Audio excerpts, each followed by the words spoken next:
never slow up, no I don't take shit. I got no love for the fakeness. If you wanna play tough and wanna hate this, I'll always show up.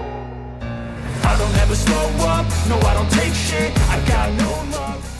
Of February 1993. I don't know why people would think like that, but what I can, the campaign itself had no problem because we actually scored a lot of victories in an extremely short time.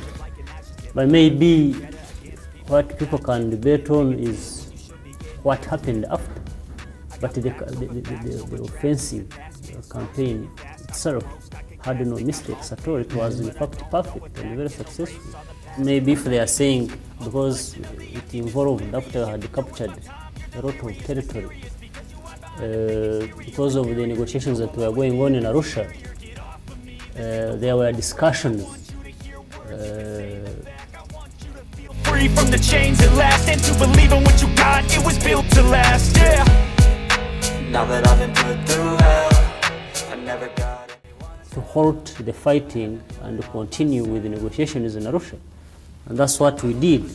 And not only that, but we pulled back from the territory we had captured and went back to our original positions. This was all in good faith because we believed in the process of Arusha and we wanted it to continue. At the same time, that fighting of February 1993 was on the basis of the fact that while we were negotiating in Arusha, the regime at that time continued killing people. It was a mistake at all.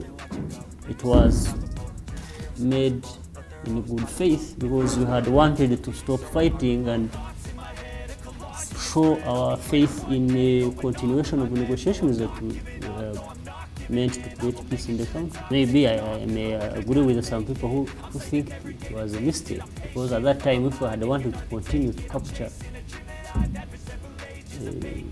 the whole country, we would have done it. We had the capability to do that. We were able to do that, and maybe we would have saved a lot of lives that were lost during this recent situation when after Habyarimana's death. Bavuze ngo afandwe usabe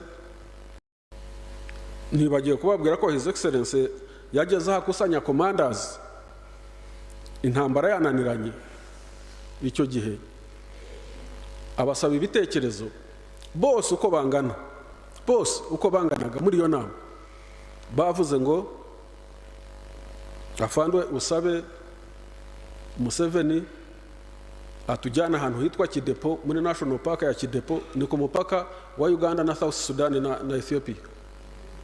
Atujyane Kidepo dukore reorganization. Ariko mu by'ukuri ntabwo ari reorganization bashakaga ngo bava aho hantu buri muntu ahunge.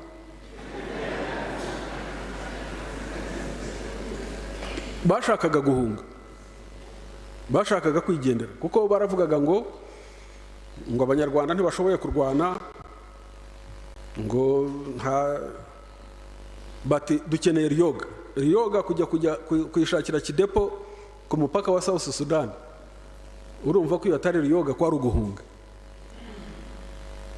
Noneho tekereza abo commanders uyoborana nabo nicyo gitekerezo baguhaye.